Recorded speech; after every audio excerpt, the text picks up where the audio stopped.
Korupsi adalah musuh kita bersama. Ibarat virus, korupsi juga tersebar di mana-mana. Wabah di seluruh penjuru menggerogoti negeri. Korupsi terjadi karena cinta materi. Tindakan korupsi seringkali melibatkan hubungan keluarga, anak, dan istri karena kebiasaan keluarga yang tidak peduli dari mana asal penghasilan sehari-hari. Karena itu, keluarga punya pengaruh besar untuk mencegah korupsi dari akar. Di balik keluarga yang terhormat, ada anggota keluarga yang hebat, yang selalu mengingatkan sumber pendapatan dan menjaga makna kebahagiaan dengan kesederhanaan. Jangan sampai terlambat hingga semuanya menjadi kiamat. Ditangkap penegak hukum, penghuni rumah tahanan bertahun-tahun tidak pulang. Melihat keluarga dari kejauhan, rasa sesal yang berkepanjangan. Karena itu, mulai cegah korupsi sejak dini dari rumah kita sendiri. Kita bisa mencegah korupsi dari keluarga kita sendiri.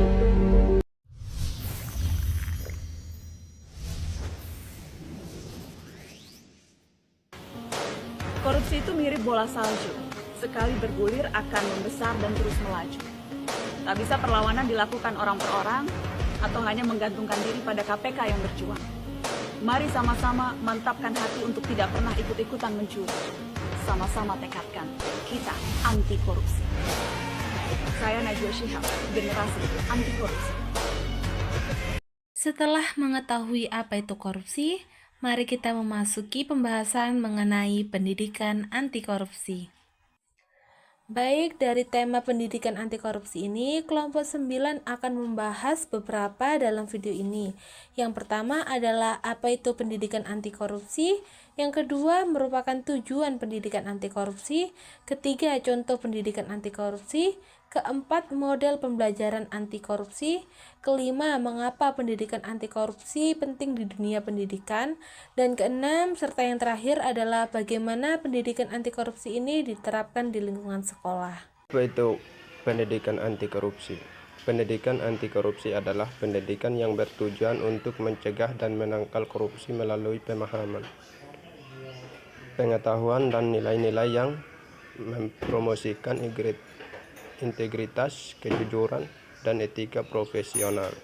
Ini mencakup pemahaman tentang apa korupsi itu, dampaknya terhadap masyarakat, serta strategi-strategi pencegahan dan penangkalan korupsi. Kurikulum dalam pendidikan anti korupsi dapat dibuat dan dievaluasi dengan melibatkan berbagai pihak terkait seperti ahli kurikulum, guru, siswa, orang tua, dan masyarakat sekitar.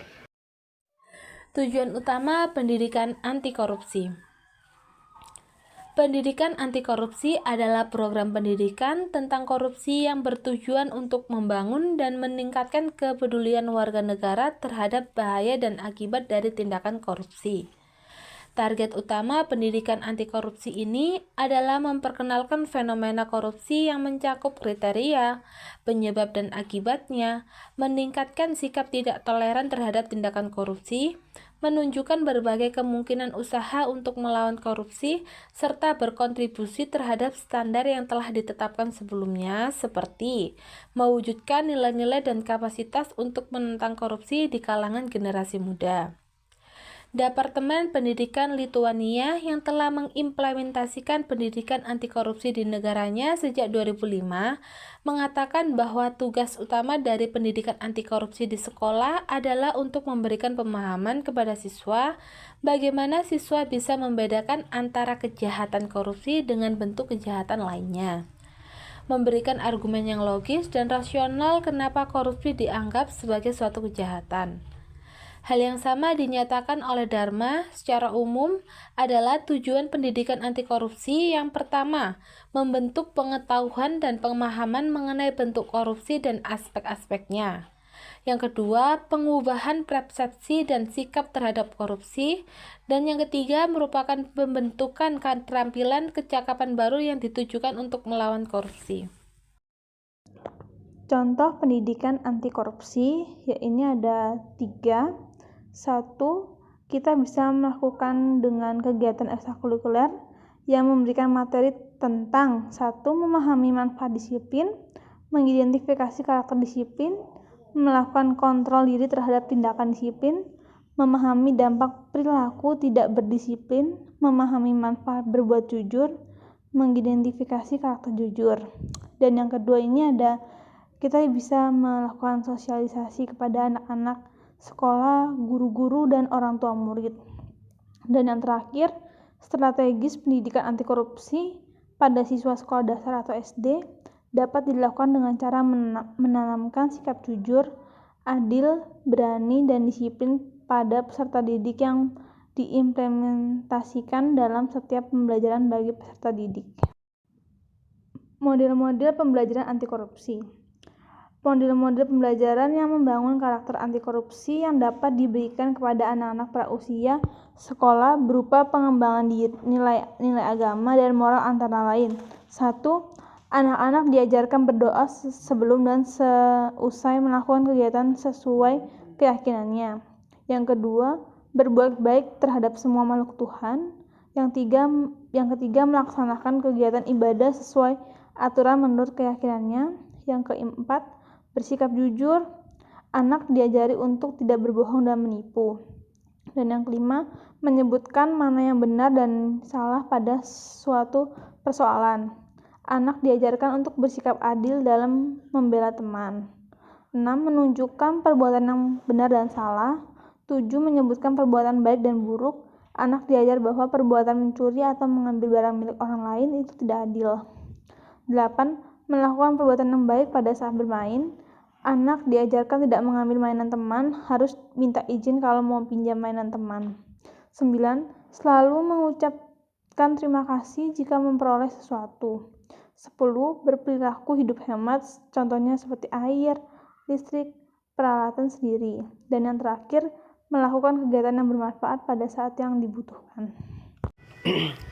Selanjutnya, bagaimana pendidikan anti korupsi diterapkan di sekolah?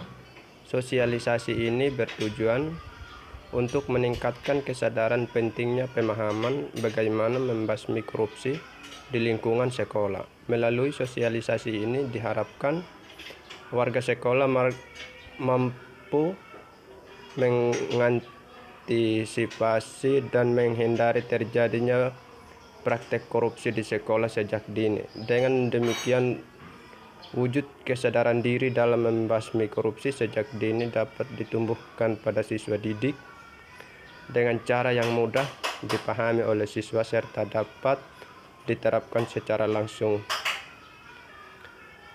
Berikut beberapa cara mewujudkan pendidikan anti korupsi di sekolah. 1. Siswa berlatih melalui kantin kejujuran. 2. Berlatih mengoreksi diri tugas atau latihan. Siswa berlatih mengidentifikasi karakter jujur. 4. Sekolah memberikan ekstrakurikuler khusus. 5. Siswa dan guru memahami manfaat kejujuran dan disiplin. Nah, mengapa sih pendidikan anti korupsi ini penting untuk diajarkan dalam dunia pendidikan? Pendidikan anti korupsi atau PAK diperlukan sejak dini karena salah satu kunci utama keberhasilan pemberantasan korupsi dengan memperkenalkan dan memberikan pemahaman kepada masyarakat dan generasi muda tentang korupsi. Dalam pendidikan, penting untuk memasukkan nilai-nilai integritas sebagai upaya membangun karakter dan penguatan nilai-nilai luhur masyarakat dan generasi muda, mulai dari TK hingga ke perguruan tinggi. Setelah pendidikan itu dilaksanakan, maka peran serta semua pihak, baik itu di tingkat masyarakat, dari usia dini hingga usia lanjut, ASN, lembaga negara maupun badan usaha swasta untuk ikut melakukan tindak pencegahan ini. Ini penting karena ketika orang sudah tumbuh nilai integritas untuk tidak melakukan korupsi, upaya selanjutnya yang akan dilakukan adalah memperbaiki segala sistem. Diakuinya pendidikan tidak semudah membalikan telapak tangan, butuh waktu dan beberapa generasi. Akan tetapi sangat dibutuhkan untuk membangun Indonesia jangka panjang. Seperti yang kita tahu, korupsi merupakan tindak kejahatan yang sangat merugikan berbagai kalangan masyarakat serta negara. Untuk itu, tetap katakan tidak pada korupsi dan marilah kita bekerja sama untuk memberantas korupsi ini. dengan melalui dunia pendidikan dan mengajarkan generasi muda mengenai bagaimana tindakan korupsi ini sangat merugikan banyak orang. Mungkin hanya ini saja pembahasan dari kelompok 9 mengenai pendidikan anti korupsi. Terima kasih sudah menonton dan semoga ilmu yang kami sampaikan dapat dipahami dengan mudah. Sampai jumpa lagi.